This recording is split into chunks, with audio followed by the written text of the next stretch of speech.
నమః శివాయ నమః శివాయ ఓం నమః శివాయ. అంత ప్రీతి.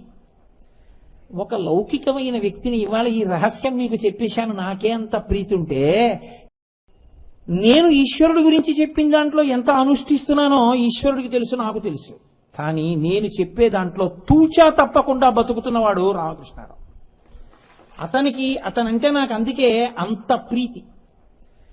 ఒక లౌకికమైన వ్యక్తిని ఇవాళ ఈ రహస్యం మీకు చెప్పేశాను, నాకే అంత ప్రీతి ఉంటే ఈశ్వరుడు చెప్పినట్టు బతుకుతున్న వాడి మీద ఈశ్వరుడికి ఎంత ప్రీతి ఉంటుందండి?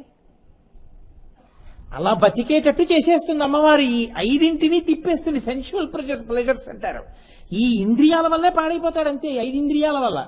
ఈ 5 ఇంద్రియాలతో పాడవకుండా ఈ 5 ఇంద్రియాలని ఈశ్వరాభిముఖం చేస్తుంది. నాలుక మీదకి ఈశ్వరార్పణ చెయ్యంది పెట్టడం, చెవిలోకి ఈశ్వర సంబంధము కానిది వెళ్ళడానికి వీల్లేదు, ముక్కుతో ఈశ్వర సంబంధము లేనిది వాసన చూడడం, ఏ వాసన వచ్చినా ఈశ్వర సంబంధంగా చూస్తాడు. సుగంధిం పుష్టివర్ధనం అంటాడు. ఎక్కడ ఏమి రానివ్వండి అదంతా మా ఈశ్వరుడి దివ్య విభూతి అంటాడు.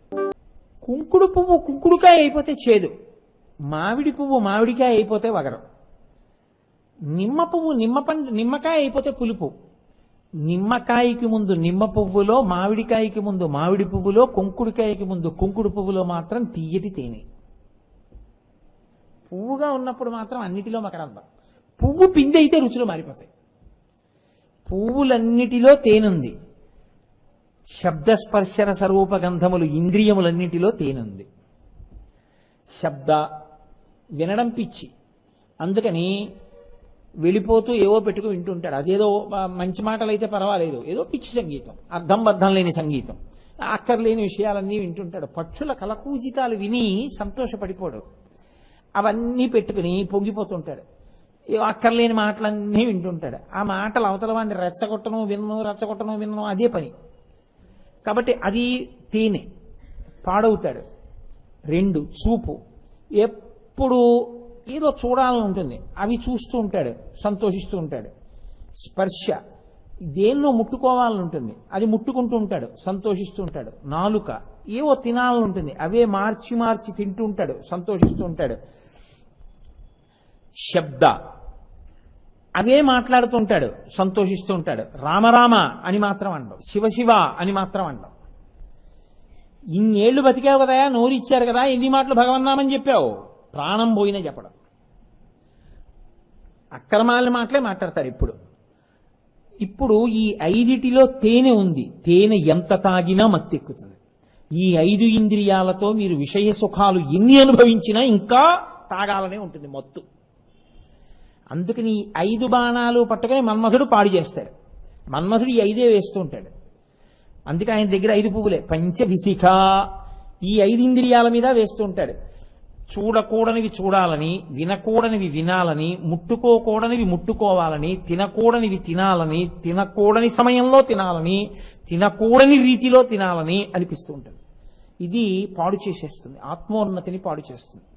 ఇప్పుడు అమ్మవారండి నేను పుచ్చుకుంటానని తను పుచ్చుకుంది. పుచ్చుకుంటే శివుడు తండ్రిగా వచ్చి కూర్చున్నాడు. 1. 2, ఇప్పుడు ఈ 5 ఇంద్రియాలు ఏమవుతాయో తెలుసా అండి మీకు? అమ్మవారి చేతిలో 5 పట్టుకొని పాశం వేసి దగ్గరికి లాగితే చూస్తాడు.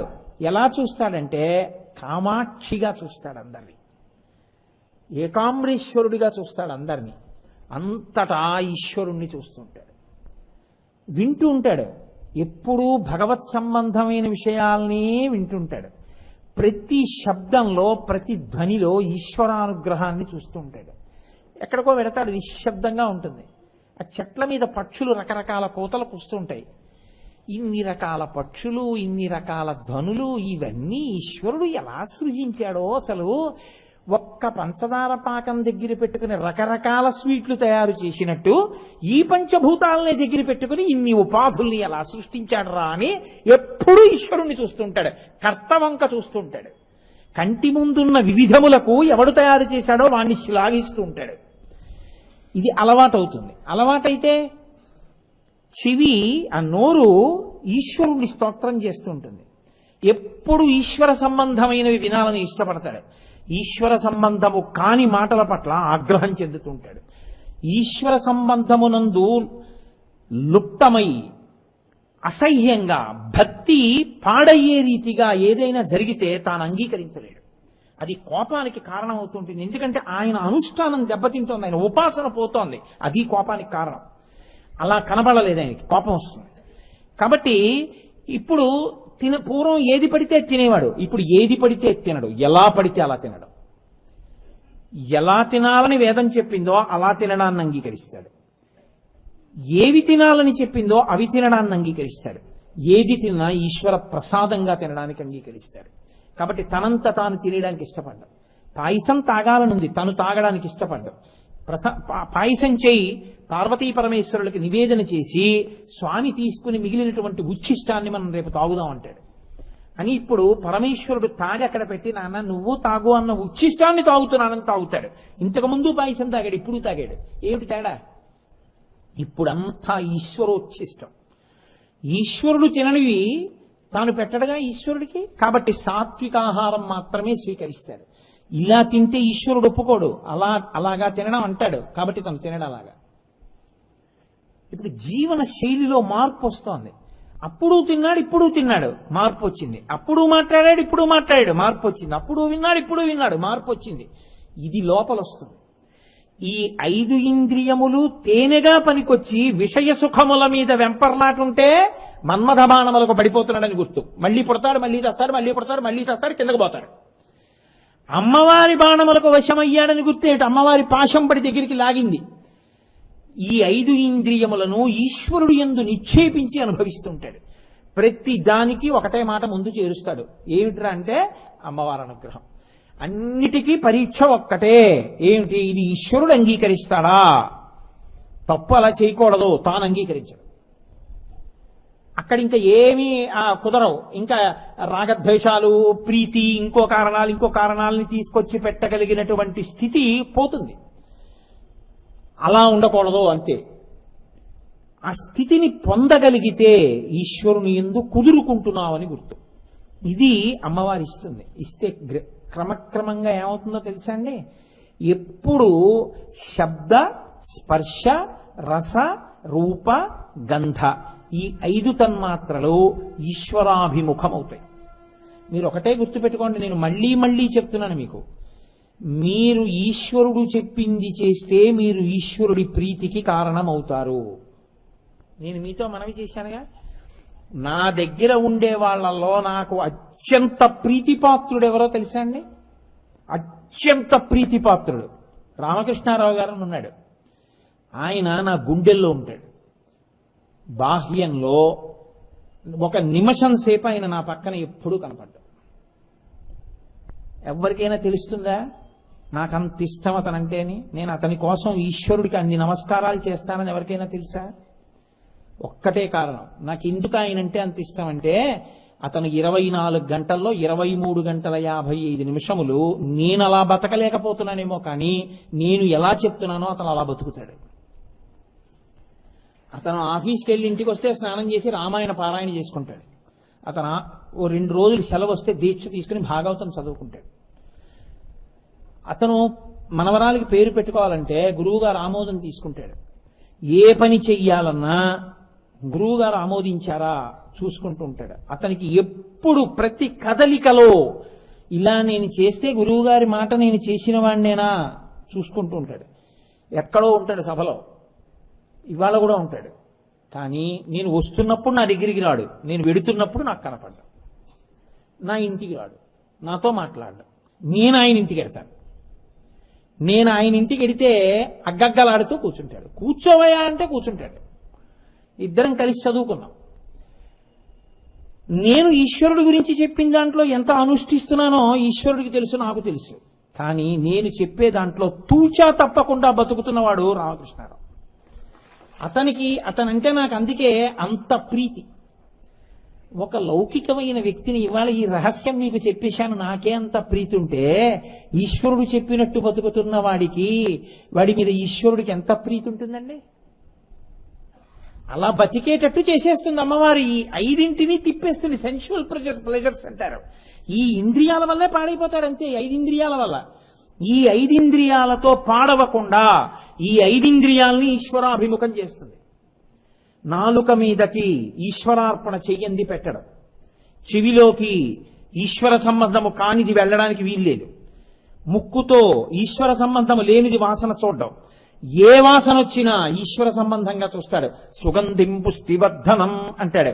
ఎక్కడ ఏమి రానివ్వండి అదంతా మా ఈశ్వరుడి దివ్య విభూతి అంటాడు. మా తేజోంశ సంభవం అంటాడు గీతాచార్యుడు. అన్నిటి యందు ఈశ్వరుణ్ణి చూస్తుంటాడు.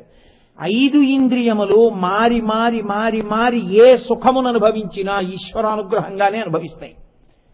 దానివల్ల ఏమైపోతుందంటే, సముద్రపు లోతు కనుక్కుందామని బయలుదేరినటువంటి ఉప్పుతో తయారు చేయబడిన ఏనుగు సముద్రములో కరిగిపోయినట్టు, ఈశ్వరుణ్ణి అర్చించడానికి అలవాటు పడిపోయి ఇంద్రియములు ఈశ్వరాభిముఖమైన వ్యక్తి యొక్క మనస్సు ఈశ్వరుడు యందు కలిసిపోతుంది. ఇది ధనస్సు మనస్సు. ఈ మనస్సు ఆయన యందు లయమైపోతుంది. లయమైపోయి ఆయననే చేరుకుని ఆయనలో కలిసిపోతాడు. ఇలా చెయ్యగలిగినది ఎవరు? అమ్మవారు. ఆవిడ చేస్తుంది. ఆవిడ దీని యందు ఎంత దూరం వెళ్ళిపోతుందో తెలుసా అండి? అసలు మీరు ఒక్క అడుగు వేయడం మీకు రావాలి. ఒక్క అడుగు వేయడం మీకు వచ్చి మీరు ఆవిడ పాదాలు పట్టుకుంటే మనసులో ఆవిడికి చిత్తశుద్ధితో నమస్కారం చేయడం మీకు వస్తే అంతే, ఆవిడ తన ఆయుధాల్ని ప్రయోగిస్తుంది. ఇప్పుడు మీరు తెలుసుకోవాలి, నేను ఇంద్రియములకు వశుణ్ణవుతున్నానా? కోపం ఎక్కువ నన్ను బాధ పెడుతోందా? ఎక్కువ పిచ్చి కోరికలు నన్ను బాధ పెడుతున్నాయా? మీకు ఏది బాధ పెడుతోందో మీరు అమ్మవారికి సంబంధించిన ఆ ఆయుధాన్ని స్తోత్రం చేయాలి. మీరు ఏమీ చేయకుండా నాకు ఇదే బాగుంది అన్నారు అనుకోండి, ఆవిడ ఏం చేస్తుందో తెలుసా అండి? మహామాయా విశ్వం భ్రమయసి పరబ్రహ్మ మహిషి, చక్కగా అనుభవించండి. నేనేమి మీ జోలికి రాను. శరీరం ఇచ్చాను, బుద్ధి ఇచ్చాను, అనుభవించు నీ ఇష్టం. ఆ కళ్ళతో చూడకూడనివన్నీ చూస్తాడు, చెవులతో వినకూడనివన్నీ వింటాడు, దీంతో ముట్టుకోకూడనివన్నీ ముట్టుకుంటాడు. కానీ ఏ మనసుకి వశపడి ఇవన్నింటిలో సుఖం ఉందనుకున్నాడో ఆ శరీరం పడిపోతుందో రోజున. మనసు మాత్రం ఏం చేస్తుందో తెలుసా అండి? ఇంద్రియ శక్తుల్ని పట్టుకుని బయటికి వెళ్ళిపోతుంది. ప్రాణం పోవడం అంటే అదే. బయటికి వెళ్ళిన తర్వాత అమ్మవారు ఏం చేస్తుందంటే, నీకు ఇవన్నీ ఇచ్చి ఇన్ని కదలికలు ఇచ్చినా అక్కర్లేకపోయాంగా మేము, నీకెందుకు ఈ ఉపాధి? ఇప్పుడు ఆ మనసు, ఆ ఇంద్రియాలే, ఆ కళ్ళే, ఆ చెవులే, ఆ నోరే, ఆఖరికి ఏమవుతాయి తెలుసా అండి? ఎప్పుడు ఏది కనపడితే అది తినడమే జీవితంగా వెంపర్లాటతో బతికాడు ఓ కుక్క. కలియబడి తినేసి ఓ కుక్కలా అంటారు, ఓ కుక్క అవుతాడు. ఇంకంతకన్నా నేను దాని గురించి ఉపన్యాసాలు ఎందుకు? దానికి తగిన ఉపాధిలోకి పంపించేస్తున్నాడు. నీ అంత నువ్వు తిరగవలసిన అవసరం ముందు నీది, ఎందుకంటే బుద్ధి నీకు ఇచ్చింది ఆవిడ. అందుకే మీరు ఎన్ని పూజలు చేయండి, పూజలన్నీ ఎక్కడ పూర్తయిపోతాయో తెలుసా అండి? ప్రచోదయాత్ అన్న దగ్గర పూర్తవుతాయి. కాత్యాయనాయ విద్మహే కన్యకుమారి ధీమహి తన్నో దుర్గి ప్రచోదయాత్. ఏదో మీరు పరమశివుణ్ణి స్తోత్రం చేశారనుకోండి, ఆఖరణ ఆయన్ని కూడా అంతే, ప్రచోదయాత్. యజ్ఞోపవీతం ఉన్న వాళ్ళు సంధ్యావందనం చేసి 3 కాలముల యందు అమ్మవారిని అడిగేది ఏమిటంటే బుద్ధి ప్రచోదయాత్, ప్రచోదయాత్, ప్రచోదయాత్, ప్రచోదయాత్. మా బుద్ధులు ప్రేరేపింపబడుగాక, మా బుద్ధులు ప్రేరేపింపబడుగాక, అమ్మవారి వైపుకి తిరుగుగాక. ఇప్పుడు ఆవిడ ఏం చేసింది? ఆవిడే మన్మధుడి చేతిలో ఆయుధాలు తాను తీసుకుని శంకరుణ్ణి తండ్రిగా తీసుకొచ్చి కూర్చోబెట్టింది. మన్మధుడు చెయ్యలేని పని తను చేసింది. ఆయుధాలు తాను పట్టుకుని మన్మధుణ్ణి బతికించి మళ్ళీ ఆయుధాలు ఆయనకి ఇచ్చింది, తాను పట్టుకుంది. ఇప్పుడు ఆవిడ శివకామ సుందరి, శివుడికి భార్య. ఆవిడ అందాన్ని చూసేటటువంటి స్థితి ఒక్క శివుడిదే. నీకు నాకు ఆవిడ అందంతో సంబంధం ఏం లేదు. ఆవిడ మనకు అమ్మ. మనకి ఆవిడ జగజ్జనని, అఖిలాండేశ్వరి. ఆ తల్లి అంబిక, మనందరికీ అమ్మ. ఆవిడే ఆ ఆయుధాలతో బుద్ధి కలిగి నమస్కారం చెయ్యకుండా ఉండిపోయిన వాణ్ణి మాయలో తిప్పుతుంది. ఆవిడే నమస్కరించిన వాణ్ణి పాశం వేసి దగ్గరికి లాక్కొని శివుడిలోకి కలుపుతుంది. ఎన్ని చేసింది ఆవిడ అంబికగా? 4 కార్యాలు చేసింది. ఈ కార్యాలన్నీ చేస్తున్నా నేను చేస్తున్నాను అనదు. ఆవిడ ఏమంటుందో తెలుసా అండి? నేను ఆయన పాదధూళినంటుంది. ఎందుకంటే పతివ్రతా ధర్మం ఉంది లోకంలో. ఆవిడ ఎంత మహారాజ్ఞి అయినా, ఆవిడ ఎంత శక్తివంతురాలైనా, ఆవిడ మాత్రం ఎప్పుడూ ఆవిడికి శంకరుడంటే ప్రీతి. అందుకే ఎవరైనా భక్తులను ఉద్ధరించాలనుకోండి, వాళ్ళకి కూతురుగా వస్తుంది. దక్షుడు అడిగాడు, దాక్షాయణిగా వచ్చింది. కాత్యాయన మహర్షి అడిగారు, కాత్యాయనిగా వచ్చింది. భృగు అడిగాడు, భార్గవిగా వచ్చింది. జనకుడు అడిగాడు, సీతగా వచ్చింది. ఆకాశరాజు అడిగాడు, పద్మావతిగా వచ్చింది. నా దృష్టిలో వీళ్ళందరూ వేరు కాదు. గిర్దేవతేతి గరుడధ్వజ సుందరేతి శాకాంబరీతి శశిశేఖర వల్లభేతి సృష్టి స్థితి ప్రళయకైలుసు సంస్థితాయై తస్మై నమస్త్రిభువనైక గురోస్తరుణ్యై. వాళ్ళందరూ ఒక్కటే, ఒకే తత్వం, ఒకే శక్తి స్వరూపం. కాబట్టి ఇప్పుడు అటువంటి తల్లి ఉద్ధరించడానికి కోరుకున్న వాళ్ళకి కూతురుగా కూడా వస్తుంది. కానీ ఎవరికి కూతురుగా వచ్చినా ఆవిడ భర్త మాత్రం పరమేశ్వరుడు. ఆవిడ హిమవంతుడికి కూతురై హేమవతనివ్వండి, శంకరుడు భర్త. దక్షుడికి కూతురై దాక్షాయణి కానివ్వండి, ఆవిడికి శంకరుడే భర్త. కాత్యాయని మహర్షికి కూతురై కాత్యాయని కానివ్వండి, ఆవిడికి ఏకాంబరేశ్వరుడే భర్త. ఆవిడికి ఎప్పుడు భర్తృస్థానం మాత్రం శంకరుడే. ఆ స్థానమును మాత్రం ఎవ్వరు అడిగేది కాదు, అది కోరేది కాదు. మిగిలిన వాళ్ళందరూ కొడుకులే. ఆవిడ ప్రీతంతా భర్తగా ఆయన మీది. ఇది ఆవిడ పాతివ్రత్యం. అందుకని అంబిక మనకి అమ్మ మాత్రమే తప్ప ఇంకొకటి అసలు ఆ ఆలోచన రావడానికి వీల్లేదు. ఇది శంకరాచార్యులు వారు ఎంత గొప్పగా చెప్పారంటే సౌందర్యలహరిలో, చెయ్యుందనుకోండి, నవరసాలని చెయ్యి చెప్పలేదు, కళ్ళు నవరసాలని చెప్తాయి. ఏదో కాళ్ళు ఉన్నాయనుకోండి, నవరసాలని చెప్పలేవు, కళ్ళొక్కటే చెప్పగలవు.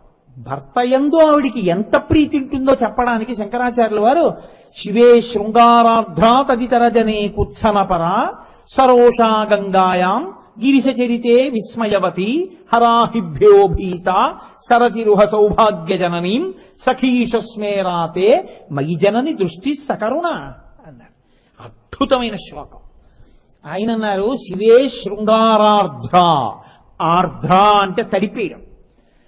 శంకరుడు తెల్లగా ఉంటాడు. తెల్లగా ఉన్న శంకరుట అమ్మవారు పక్కన కూర్చుంటే కనపడ్డట. ఎందుకు కనపడ్డా తెలుసా అండి? కన్ను ఎప్పుడు తడిగా ఉంటుంది కదా, కన్ను పొడారిపోకూడదు. ఆవిడ తనకి శివుడి మీద ఉన్న ప్రేమ చేత శివుణ్ణి తడిపేస్తుందట. ఆ తడిపేయడంలో ఆవిడ యొక్క ప్రేమతో కూడినటువంటి చూపుకి, ఆ ఎరుపుతనానికి, కోపంతో ఎరుపు కాదు సుమండి, అనురాగము ఎరుపు, ఆ అనురాగపు దృక్కులకు తెల్లని శివుడు ఎర్రగా అయిపోతాట. ఆవిడ పక్కన ఎరుపులో కలిసిపోతాట. అసలు అలా తడిపేస్తుంది ఆవిడ ఆ ప్రేమతోటి. శివే శృంగారార్ధ్ర తదితరజనే కుత్సమపర. నేను మగవాణ్ణి కదా, నేను పురుషుణ్ణి కదా అని అమ్మవారి దగ్గరికి వెళ్ళినప్పుడు కొడుకుగా కాకుండా మగవాణ్ణన్న భావనతో నిలబడ్డాడో బీభత్సంగా చూస్తుంది ఆవిడ. మహిషాసురుణ్ణి శుంభుల్ని చూసినట్టు చూస్తుంది. అందుకే లోకంలో ఇంకెక్కడైనా మగవాణ్ణి అంటే అను, అమ్మవారి దగ్గర మాత్రం నువ్వు కొడుకు అంతే. అమ్మ అంబికానాథ అని అందుకన్నారు. కాబట్టి తదితరజనే కుత్సనపర సరోషా గంగాయాం. లోకంలో ఆడదానికి ఉండవలసిన గొప్ప లక్షణాల్లో ఒకటి ఏమిటంటే ఓర్పు. ఓర్పు తప్పిపోకూడదు. అందుకే కదా సన్నికళ్ళు తొక్కిస్తారు. పెళ్ళవగానే సన్నికళ్ళు తొక్కించడం ఎందుకండి? రోల్ దగ్గరికి తీసుకెళ్లి తొక్కిస్తారు. ఎందుకు తొక్కిస్తారంటే, నువ్వు నా ఇంట్లోకి ప్రవేశిస్తున్నావు, నీ మీద నాకు విశేషమైన ప్రీతి ఏర్పడుతుంది. నేను ఎంతో ప్రేమతో నీతో మాట్లాడే సమయంలో మీ తమ్ముడు ఏంటండి అలా మాట్లాడతాడు, మీ తమ్ముడి మాటలకి నాకు విసుగొచ్చేస్తోంది అందనుకోండి, అది మెల్లిగా మహావృక్షమై వేరుకాపరానికి ఎడుతుంది. కాబట్టి మా ఇల్లు విడిపోయే మాటలు మాట్లాడకుండా, మా ఇంట్లో ఎవరి వలనైనా నీకు కష్టం కలిగినా ఓర్పు పట్టే, ఇదిగో ఈ సన్నికల్లుని రుబ్బినా రుద్దినా దంచినా ఎలా ఓర్పు పడుతోందో అలా ఓర్పుతో ఉండు సుమా, నా కోసం ఓర్పు పట్టే అని సన్నికల్లు తొక్కిస్తారు సమంత్రకంగా. కాబట్టి సరోషా గంగాయాం, ఆడదానికి ఎక్కడైనా ఓర్పు ఉంటుంది, ఒక్క చోట మాత్రం ఓర్పుగా ఉండని చెప్పరు. అసలు ఆ పరిస్థితి రానుకూడదు. సమతిని తీసుకొచ్చి ఓర్పుగా ఉండమని చెప్పకూడదు. అది అసలు ఏ భార్యాస్థానము దాన్ని అంగీకరించాలి. ఏదైనా ఒప్పుకుంటుంది. ఏమో ఈ పంచెలన్నీ ఇచ్చేస్తాను, ఇచ్చేయినట్టు. ఏమో నువ్వు కూడా ప్రావిడెంట్ ఫండ్ లోన్ ఎట్టేయి, ఏదో చేసేద్దాం చేసేయినట్టు. నీ స్థానంలో ఇంకోరిని కూడా తీసుకొస్తానన్న మాట నోటి వెంట రానుకూడదు, వస్తే అంగీకరిస్తుందని మీరు ఊహించనుకూడదు. కాబట్టి ఇప్పుడు శంకరుణ్ణి స్తోత్రం చేస్తుంటేట నన్ను భరించాడు కదా భర్త అని పార్వతీదేవి పక్కన కూర్చుంటే పైనుంచి గంగమ్మ కూడా ఇలా చూసిందిట. వెంటనే ఆవిడికి పాణిగ్రహణం చేశాడు, తాళి కట్టాడు. నాకు భర్త తప్ప నీకు భర్త, ఏం నువ్వు కూడా చూస్తున్నావు అని సరోషా గంగాయాం ఎర్రటి కళ్ళతో చూసిందిట. రోషంతో రౌద్రరసంతో చూసిందిట అమ్మవారు. శత్రువులు చూసిందని చెప్తే బాగుండదు కదండి, అందుని శంకరాచార్యులు వారి ప్రజ్ఞ. కళ్ళల్లో రౌద్రరసం కనపడింది అమ్మవారికి. అప్పుడు శివుణ్ణి చూస్తే శృంగార రసం. మగవాడిని అన్న భావనతో అమ్మవారి దగ్గరికి వచ్చి ఎవడన్నా నిలబడితే కొడుకులా కాకుండా భీభత్సరసం. శివుణ్ణి పొగిడినప్పుడు గంగ చూస్తే రౌద్రరసం. సరోషా గంగాయాం గిరిశ చరితే విస్మయవతి. పక్కన సరస్వతీదేవి కూర్చుని విపంత్యాగాయంతి వివిధమపదానం పశుపతే, ఆ పరమశివుడి యొక్క వైభవాన్ని వీణ మీద కీర్తనలు చేస్తుంటుంది. అమ్మా త్రిపురాసురుల్ని ఒక్క బాణంతో కొట్టేశాడమ్మా, జలంధరుణ్ణి చంపతలు పారేశాడమ్మా, గజాసురుణ్ణి త్రిశూలం మీద నిలబెట్టాడమ్మా, మన్మధుణ్ణి కాల్చేశాడమ్మా, యమధర్మరాజుని తన్నేశాడమ్మా అని స్తోత్రాలు చేస్తుంటే విస్మయవతి ఆశ్చర్యంగా అలా వింటుందట. అబ్బా మా ఆయన కదా ఇంత గొప్పవాడు అని. గిరిశ చరితే విస్మయవతి. భయాల్ని పోగొట్టేది అమ్మవారు, భయాపహ అని పేరు ఆవిడికి. అటువంటి ఆవిడ భయపడిందంటే బాగుండదు. మరి ఎలా భయం చూపించడం, భయానక రసం చూపించడం, అది శంకరాచార్యుల వారి ప్రజ్ఞ. మా ఆయన కదా ఇంత గొప్పవాడని సంతోషంగా అందరూ చూస్తూ ఉండగా ఇలా చెయ్యి పట్టుకుంటే బాగుండదని ఆవిడ చెయ్యి ఇలా మెల్లిగా శంకరుడి చెయ్యి మీద వేసిందిట. ఆయన పావులు చుట్టుకుంటాడు, ఆ ఊరుకుంటుందా పిల్లపాము మెల్లిగా పాకి ఈవిడ మీదకి ఎక్కింది. ఎక్కితే చల్లగా తగిలింది. తగిలితే హరాహిభ్యో భీత. ఆ పాము పిల్లని చూస్తే అయ్యి బాబాయ్ పాము అందుట. అమ్మవారి కళ్ళల్లో భయం కనపడింది అన్నారు శంకరాచార్యుల వారు. హరాహిభ్యో భీత సరసిరుహ సౌభాగ్య జననీం. అమ్మవారి కళ్ళల్లో వీరరసం చూపించాలి. ఇప్పుడు మహిషాసుడితో యుద్ధం చేసింది, శుంభులతో యుద్ధం చేసిందంటే అసహ్యంగా ఉంటుంది, బాగుండదు. నేను ఆయన అన్నారు అసలు లోకంలో అమ్మ ఎర్ర కలువ అన్నది లేనేలేదు, ఉన్నది ఒకటే కలువ, తెల్ల కలువ. కాకపోతే అది ఏం చేసిందంటే అమ్మవారి కళ్ళకి కలువ పూలకి సామ్యం చెప్తారుగా, అందుకని అమ్మవారి కళ్ళని మాతో పోలుస్తారు కదా అని టీవీగా వచ్చి ఎదురుగుండా నించుంది. ఏమిటే ఇలా పుట్టి అలా వాడిపోయే నీకు నా కళ్ళకి పోలిక అని అమ్మవారి ఇలా చూసిందిట, వీరరసంతో చూసిందిట. ఎవరు గొప్ప అంతే. ఈవిడ కళ్ళల్లో ఉన్నటువంటి ఆ వీరరసపు ఎరుపుతనం తెల్ల కలువలో పడి తెల్ల కలువల పడి నుంచి ఎర్ర కలువలు కూడా అయ్యాయి. కాబట్టి సరసిరుహ సౌభాగ్య జననీం. అమ్మా అప్పుడు నీ కళ్ళల్లో వీరరసం కనపడింది. సఖీషు స్మేరాతే, నీ దగ్గర ఉండేటటువంటి చెలికెత్తెలితో హాస్యమాడినప్పుడు హాస్యరసం కనబడింది. మైజనని దృష్టి సకరుణ. ఇంతలో ఆ సఖీజనం అన్నారమ్మా శంకరాచార్యుల వారు వచ్చారమ్మా అని బిడ్డడు అన్నారు. ఓ శంకరాచార్యుల వారు వచ్చారా అని కూర్చుని రా రా రా రా శంకరారా కూర్చోబెట్టుకుని ఆ ఏమిటి శంకర విశేషాలు అందుట అమ్మవారు. అప్పుడు ఇలా చూసినప్పుడు కారుణ్యం కనపడింది. నేనంటే శంకరులు అన్నాను కానీ శంకరులు ఏమన్నారో తెలుసా అండి, మయిజనని అన్నారు. మయిజనని అంటే నేను జరిగితే నాకు జనని. అప్పుడు నేనేమనుకోవచ్చో తెలుసా, అమ్మా కోటేశ్వరరావు వచ్చాడమ్మా, ఓ కోటేశ్వరరావు వచ్చాడా రమ్మను రమ్మను రమ్మను అని అమ్మవారు కూర్చుని రమ్మను అంటే నేను ఎలాగైనా కూర్చోవాలి.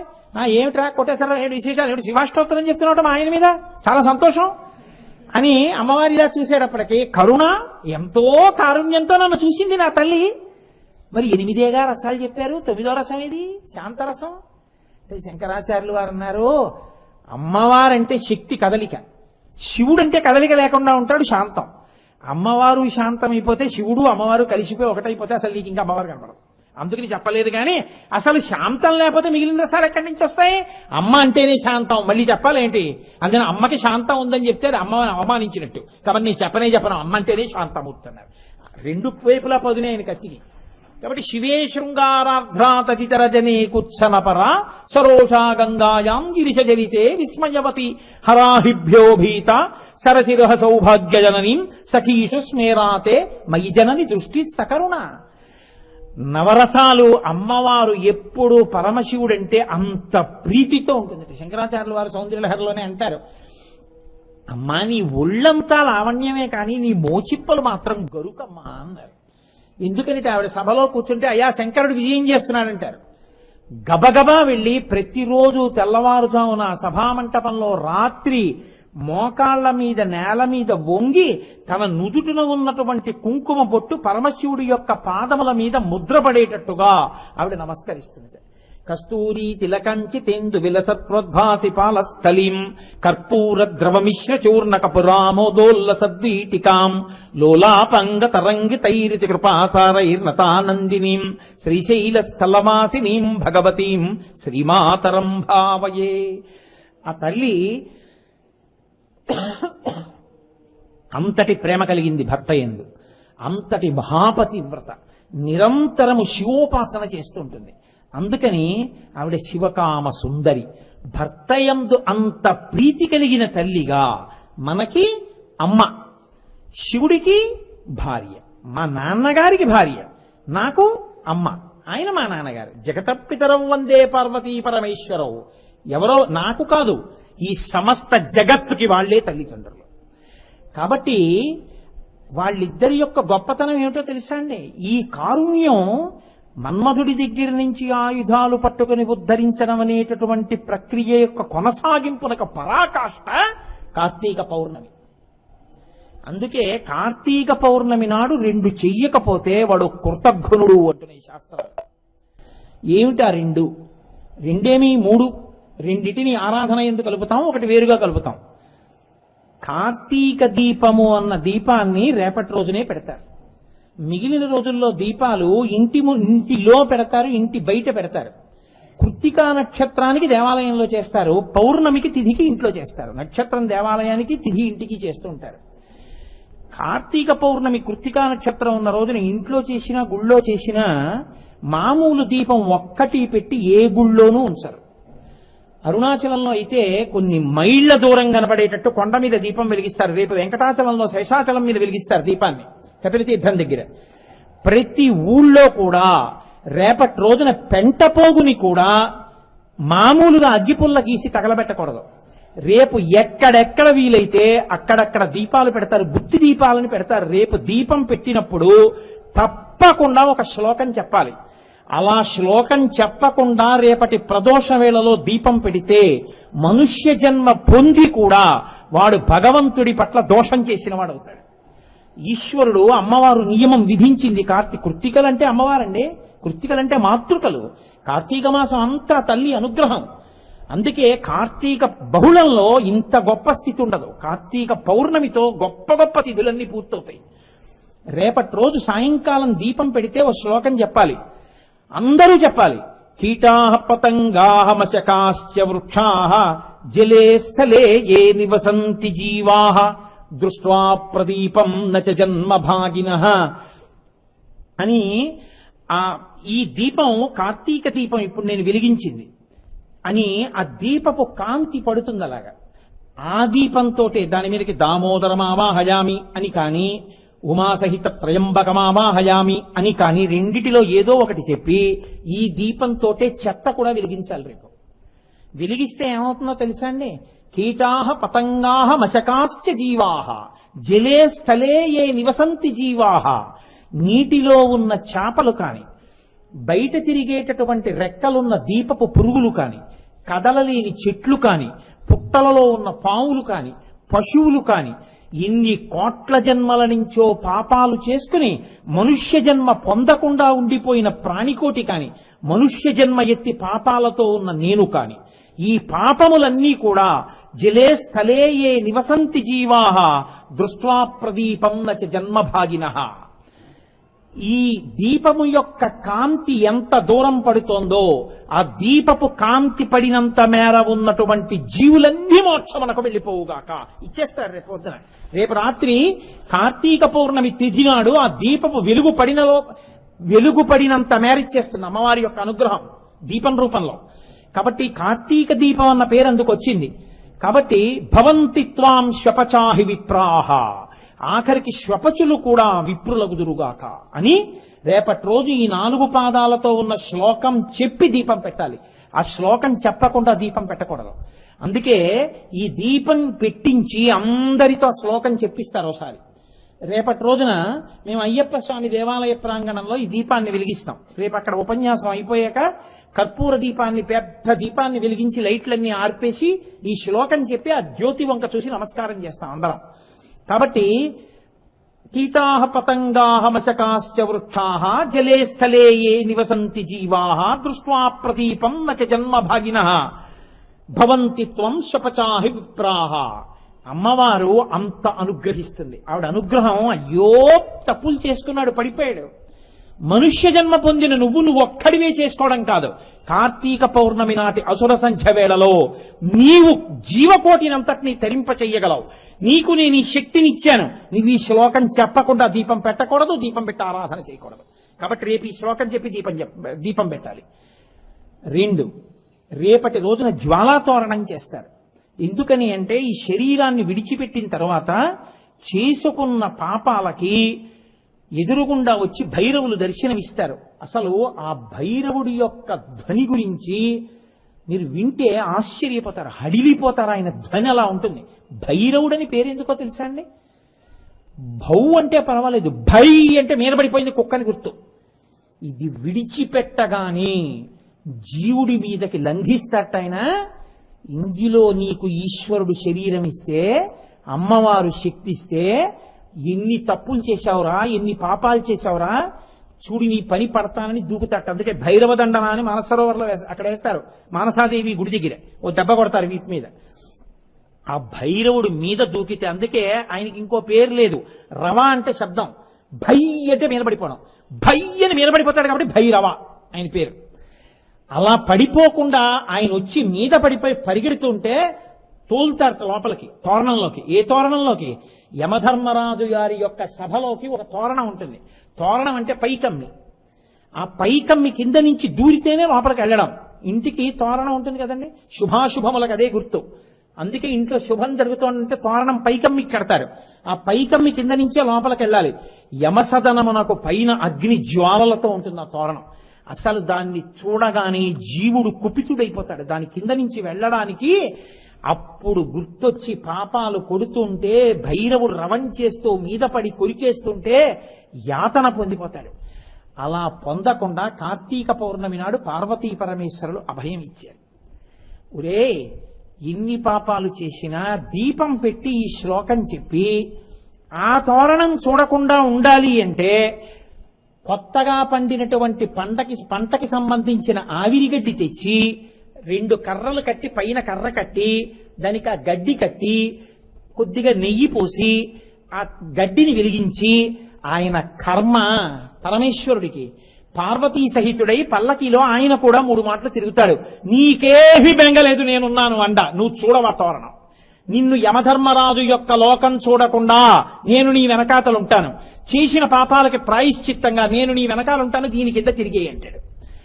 ఆ జ్వాలా తోరణం కింద తిరిగేస్తారు రేపు 3 మాటలు. 3 మాటలు ఎవరు తిరుగుతారో వాళ్ళు ఇంకా యమధర్మరాజు గారి యొక్క సదనమునకు, సభకి సంబంధించిన జ్వాలలతో కూడిన తోరణాన్ని చూడవలసిన అవసరం ఉండదు. అందుకే రేపు ఏం చేస్తారంటే కార్తీక పౌర్ణమి నాటి సాయంకాలం ప్రతి దేవాలయంలో పార్వతీ పరమేశ్వర కళ్యాణం చేస్తారు.